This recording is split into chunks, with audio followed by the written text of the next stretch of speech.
നമസ്കാരം. തമിഴ്നാട്ടിൽ ഇനി APS, GPS പോയ OPS രാഷ്ട്രീയ തീർത്ഥാടനത്തിന്. തമിഴ്നാട്ടിലെ രാഷ്ട്രീയ ജല്ലിക്കെട്ടിൽ ഭരണ പ്രതിസന്ധി തൽക്കാലത്തേക്ക് ഒഴിവായി. മുഖ്യമന്ത്രിയാവാനുള്ള മോഹം പൊലിഞ്ഞ് ജയിലിലായെങ്കിലും ചിന്നമ്മ ശശികലയ്ക്ക് പനിനീർ സെൽവത്തിനു പകരം മറ്റൊരു പനിനീർ സെൽവമായ എടപ്പാടി പളനിസ്വാമിയെ മുഖ്യമന്ത്രിയാക്കാനായി. മസിൽ പവറും മണി പവറും കൈവശം ഉള്ളതിനാൽ ഭൂരിപക്ഷം MLA-മാരെയും കൂടെ നിർത്താനുമായി. കൂറുമാറ്റ നിരോധന നിയമവും സ്വന്തം പക്ഷത്ത് സ്പീക്കറും ഉള്ളതിനാൽ വിശ്വാസ വോട്ടും തേടാം.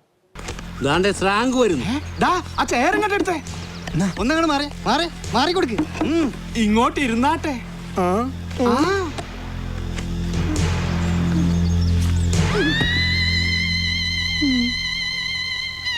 ഇതെന്ത് മറിമായും?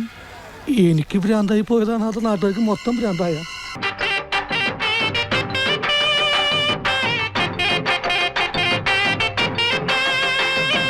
തലവരയ്ക്കൊരു തിളക്കം വെച്ചപ്പോ കിടച്ച സൗഭാഗ്യം, ഇത് ശനിദശയുടെ ഒടുക്കം കിട്ടിയ സാക്ഷാൽ രാജയോഗം. തലവരയ്ക്കൊരു തിളക്കം വെച്ചപ്പോ കിടച്ച സൗഭാഗ്യം, ഇത് ശനിദശയുടെ ഒടുക്കം കിട്ടിയ സാക്ഷാൽ രാജയോഗം.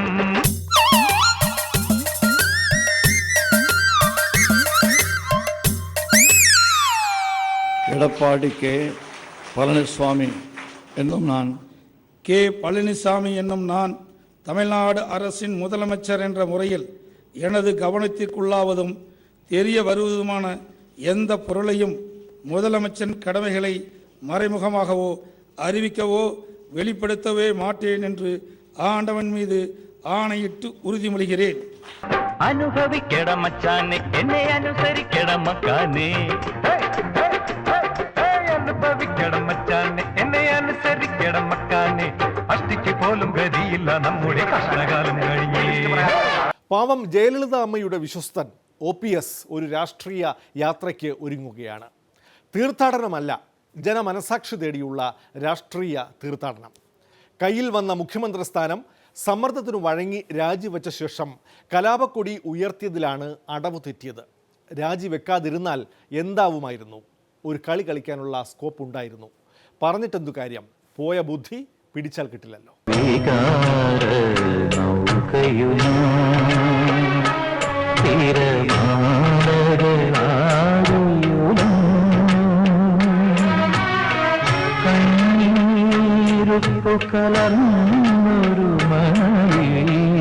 ഞാൻ ചെയ്തത് തെറ്റാണ്.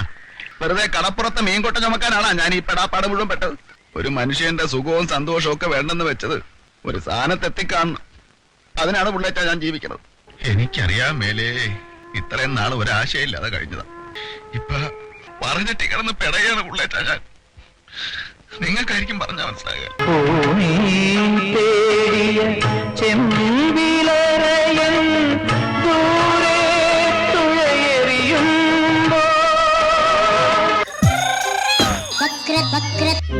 വിവരാവകാശ നിയമം പാസ്സായപ്പോൾ ആരും കരുതി കാണില്ല ഈ നിയമത്തിനു വേണ്ടി പാർലമെന്റിൽ പോരാടിയ 2 ഇടതു പാർട്ടികളുടെ നേതാക്കൾ അവർ തന്നെ ഭരിക്കുമ്പോൾ കേരളത്തിൽ ഈ നിയമത്തിൻ്റെ പേരിൽ പോരടിക്കുമെന്ന്.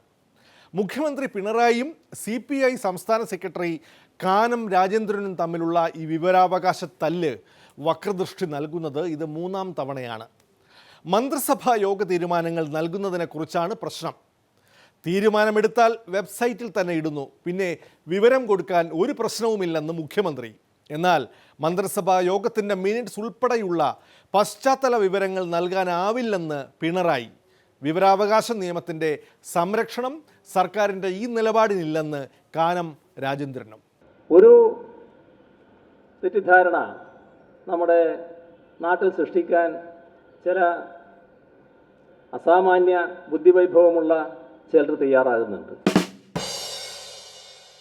അത് ഈ കേരളത്തിൽ ഇരിക്കുന്ന സംസ്ഥാന സർക്കാർ എന്തോ വിവരാവകാശ നിയമത്തിന് എതിരായി പ്രവർത്തിച്ചുകൊണ്ടിരിക്കുന്നവരാണ് എന്ന ഒരു ധാരണ സൃഷ്ടിക്കാനാണ്.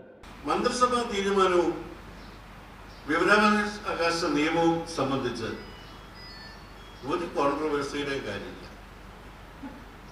ഈ നിയമത്തിൽ വളരെ വ്യക്തമായി section 8 subsection A to I ഒഴിവാക്കേണ്ട കാര്യങ്ങളെ സംബന്ധിച്ച് പറയുന്നു. ഊതരുതേ, ഊതിയ തീപ്പൊരി പറക്കും. എനിക്ക് 4 കാലുള്ള പോത്തുകളോട് പെരുമാറിയാണ് പഴക്കം. ഇനി നിന്നെ പോലത്തെ 2 കാലുള്ള പോത്തുകളോട് ആ പഴക്കം വെച്ച് പെരുമാറണമെങ്കിൽ അങ്ങനെ തന്നെ ആവട്ടെ.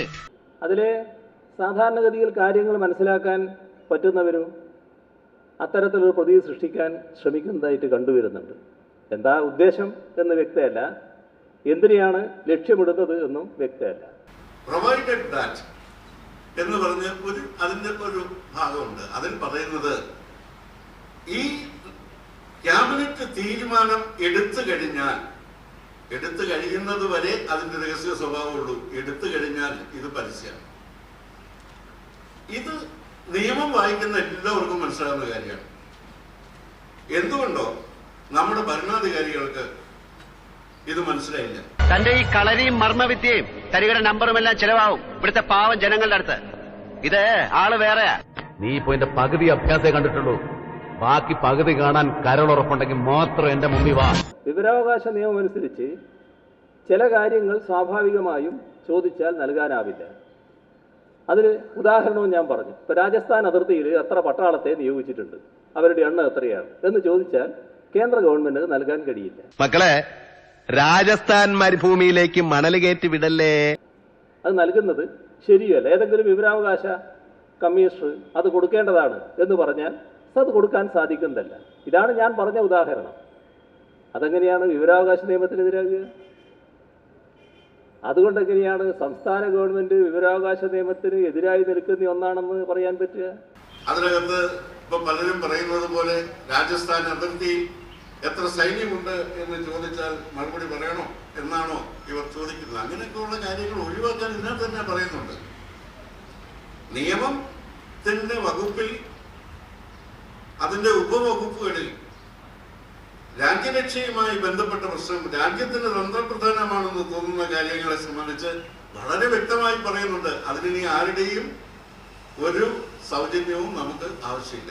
നിന്റെയൊക്കെ ശബ്ദം പൊങ്ങിയാൽ രോമത്തിന് കൊള്ളുകയല്ലേ? ഇല്ലടാ, അത് പറയാനാ ഞാൻ വന്നത്.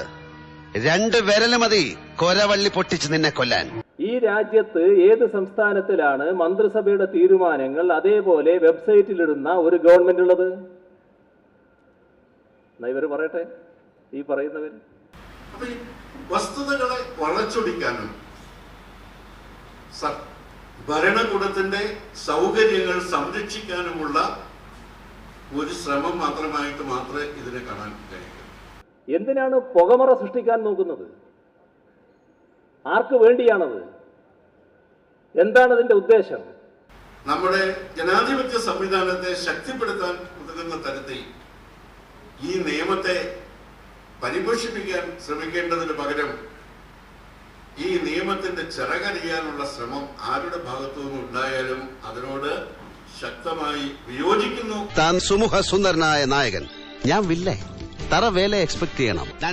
ഇത് നമ്മളെ ലാസ്റ്റിലത്തെ അഭിമുഖ സംഭാഷണം ഏട്ടാ. ഇതേവരെ ഒന്നും അതിനെക്കുറിച്ച് പറഞ്ഞിട്ടില്ല. പറയാതിരിക്കുന്നത് എന്തോ പറയാനുള്ള കഴിവൊക്കെ നഷ്ടപ്പെട്ടു പോയി എന്നതുകൊണ്ടാണ് തിരിച്ചേക്കട്ടെ കേട്ടോ. അതൊന്നും അത്ര വേണ്ടാലോ എന്നുള്ളത് കൊണ്ട് പറയുന്നില്ല എന്ന് മാത്രമേ ഉള്ളൂ. കാരണം അനാവശ്യമായി വിവാദങ്ങൾ ഉണ്ടാക്കുമ്പോൾ എന്തിനാണ് അതിന് പ്രതികരിക്കുന്നു എന്ന് വെച്ച് പറയാതിരിക്കുകയാണ്. പക്ഷെ പറയാനുള്ള കഴിവൊന്നും ആർക്കും നഷ്ടപ്പെട്ടു പോയിട്ടില്ല.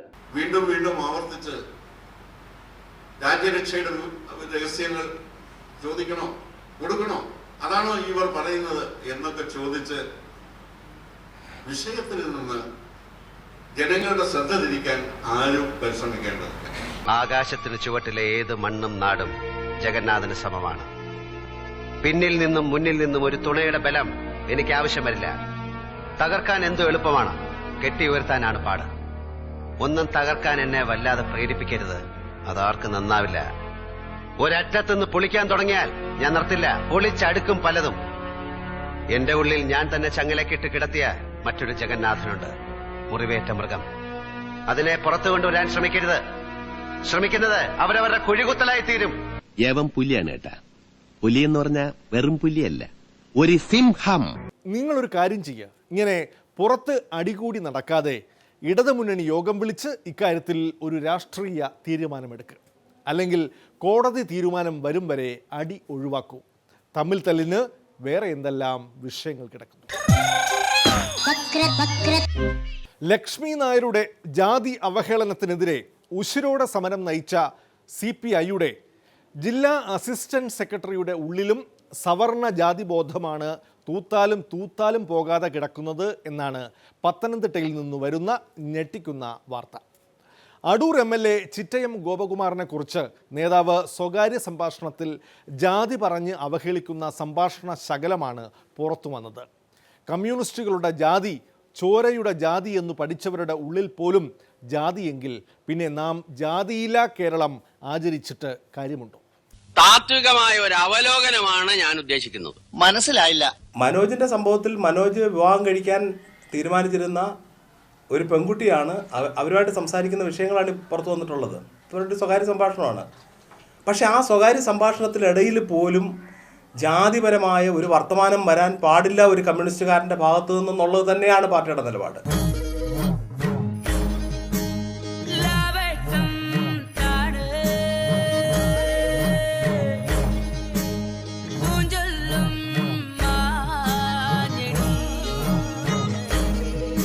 തൊഴിലാളി വർഗ പ്രസ്ഥാനങ്ങൾക്ക് നേതൃത്വം കൊടുക്കുന്ന ജില്ലയുടെ സെക്രട്ടറി, ആ ജില്ലയുടെ സെക്രട്ടറിയാണ് തൊഴിലാളി വർഗ പ്രസ്ഥാനങ്ങളില് ചോരയും നീരും ഊറ്റിക്കൊടുത്ത് നിൽക്കുന്ന പട്ടികജാതി വിഭാഗത്തെ അപമാനിക്കുന്ന അപമാനകരമായ രീതിയിൽ അദ്ദേഹം സ്വകാര്യ ഫോൺ സംഭാഷണം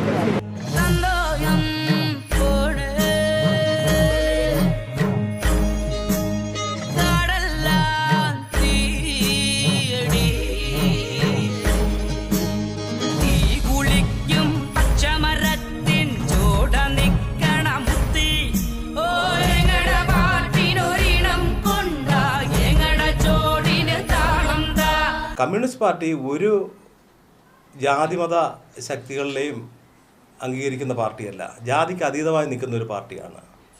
പ്രത്യേകിച്ച് ദളിത് സമൂഹത്തിനും പിന്നോക്ക സമൂഹത്തിനും വേണ്ടിയിട്ട് പോരാടിയ വലിയ ചരിത്രമാണ് കമ്മ്യൂണിസ്റ്റ് പാർട്ടിക്കുള്ളത്. അപ്പോൾ അതുകൊണ്ട് തന്നെ ദളിത് സമൂഹത്തെ അധിക്ഷേപിക്കുന്ന ഒരു നടപടിയെയും ഞങ്ങൾ അംഗീകരിക്കുന്ന പ്രശ്നമേ ഇല്ല. ഈ പ്രതിക്രിയാവാദകവും കൊളോണിയലിസവും എന്നൊക്കെ പറഞ്ഞു വെറുതെ കൺഫ്യൂഷൻ ഉണ്ടാക്കുന്നതിന്, അതായത് വർഗാധിപത്യവും കൊളോണിയലിസ്റ്റ് ചിന്താസരണികളും റാഡിക്കൽ ആയിട്ടുള്ള ഒരു മാറ്റമല്ല. ഇപ്പൊ മനസ്സിലായോ? പാർട്ടിയിലെ ഒരു നേതാവിനെ, ഒരു MLA ജനപ്രതിനിധി അല്ലെങ്കിൽ ഒരു പാർട്ടി നേതാവിനെ അവഹേളിക്കുന്ന ഏത് കാര്യവും അത് പാർട്ടി അവഹേളിക്കലായിട്ട് നമുക്ക് കണക്കാക്കാൻ പാടുള്ളൂ. അതൊരു സ്വകാര്യ സംഭാഷണത്തിലാണ് പറഞ്ഞതെങ്കിൽ പോലും അങ്ങനെ പറയാൻ പാടില്ല എന്നുള്ളതാണ് പാർട്ടിയുടെ നിലപാട്.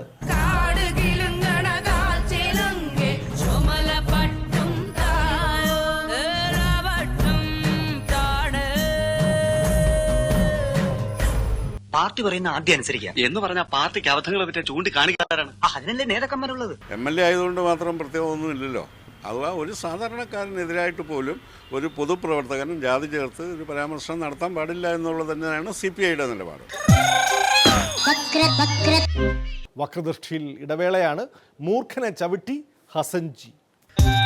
മുഖ്യമന്ത്രി നോവിച്ച ഒരു മൂർഖൻ ഇവിടെ ഉണ്ട്.